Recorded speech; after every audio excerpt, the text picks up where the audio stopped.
مقصد یہی ہے کہ جو عبادات ہوتی ہیں تو اس کو انسان جتنا زیادہ اخفاء اس میں ہو، جتنا زیادہ اس کے اندر اس کو ریاکاری سے انسان، اس کے شبہات سے انسان بچ جاتا ہے کہ وہ عبادت کر رہا ہے. جیسے نبی وسلم کے بارے میں آپ نے بھی ذکر کیا کہ آپ رمضان کے مہینے میں اخفاء کرتے تھے، اور اخفاء کی انتہا یہ تھی گوشہ نشینی کے کہ رمضان کے آخری عشر میں اعتکاف پہ چلے جاتے. اعتکاف، اور پھر بالکل آپ وسلم کی عبادت کیا تھی وہ کسی کو نظر بھی نہیں آتی. اعتکاف میں کچھ تفصیلات ہے ہی نہیں کہ نبی وسلم اعتکاف میں کیا کرتے تھے، حتیٰ کہ گھر والوں کے بھی علم میں نہیں تھا کہ نبی وسلم کیا کر رہے ہیں. تو پہلے اتنا ہی آتا ہے کہ احیا لیلہ، اپنی رات پوری جاگ کر گزارتے تھے. اس جاگنے میں کیا تھا اس کی تفصیل نہیں. بالکل. اور اس سے پہلے 20 دن کے بھی کچھ معمولات ذکر ہے، لیکن آخری 10 دن کے معمولات کسی کے بھی علم میں نہیں ہے. اور صرف اتنا ہی ملتا ہے کہ آپ سب فرض نمازوں میں نکلتے پھر اپنے خیمے میں چلے جاتے. اور ایک اور عمل جو ہمارے عوام الناس میں خاص طور پہ جو شروع ہو گیا ہے عبادت کے تعلق سے، کہ وہ مطلب بہت زیادہ چوز کر رہے ہوتے ہیں کہ کون سی مسجد میں جانا ہے کہ جہاں جا کے جو ہے وہ تھوڑی سی سہولت بھی ملے گی، اور وہاں جا کے جو ہے اے سی تو سہولت ہے، گرمیاں ہے اے سی نہیں، لیکن مقصد آگے جو جیسے یعنی پہلے میں جو اپنے حساب سے میں دیکھتا ہوں کہ آج سے 10-15 سال پہلے کا یہ ایک ٹرینڈ نہیں تھا. تو اس وقت ایک عبادت میں خشوع بھی تھا، اور قاری کی تجوید اچھی ہونی چاہیے بس، اس کے پیچھے کھڑے ہو کر ایک اپنے محلے کے اندر ہی پڑھ لیا جاتا تھا.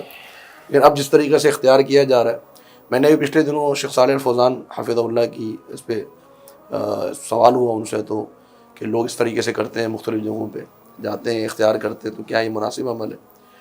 تو ان کا شیخ کا تو رائے یہی تھی کہ یہ مناسب نہیں ہے، اور انسان کو یہی کرنا چاہیے کہ وہ جو اس کے قریب کی مسجد ہو وہاں جانا چاہیے.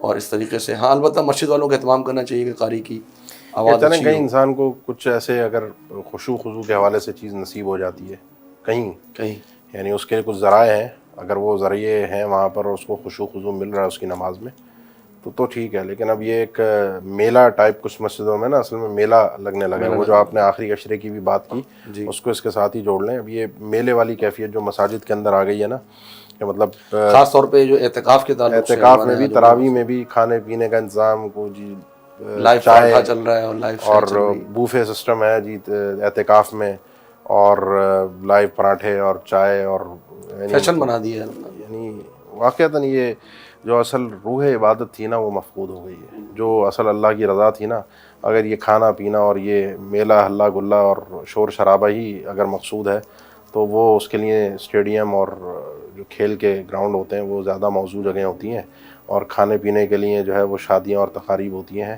یہ مساجد جو ہیں وہ سہولت ہو، لیکن سہولت کے دائرے میں ہو، سہولت بڑھ کر مقصود نہ بن جائے. سہولت ایک ذریعہ ہوتی ہے، سہولت کو اگر ہم مقصود بنا دیں گے اور اس کو اس انداز میں بنا دیں کہ وہ اصل ہو جائے اور ساری چیزیں عبادت کی جو ہیں وہ سب بعد میں چلی جائیں، اور ایک مطلب جس کو کہتے ہیں سادے الفاظ میں کہا جائے، برا نہ لگے کسی کو، تو عیاشی والی چیز ہو، تو یہ چیزیں مقصود نہیں ہیں. جتنا عبادت کے اندر تذلل ہوتا ہے نا، جتنا انسان کی عاجزی ہوتی ہے، خضوع ہوتا ہے، جتنا اللہ کو سادگی کے ساتھ انسان نظر آ رہا ہوتا ہے، سنجیدگی ہوتی ہے، سنجیدگی ہوتی ہے، وہ عبادت کا مزہ کچھ اور ہوتا ہے.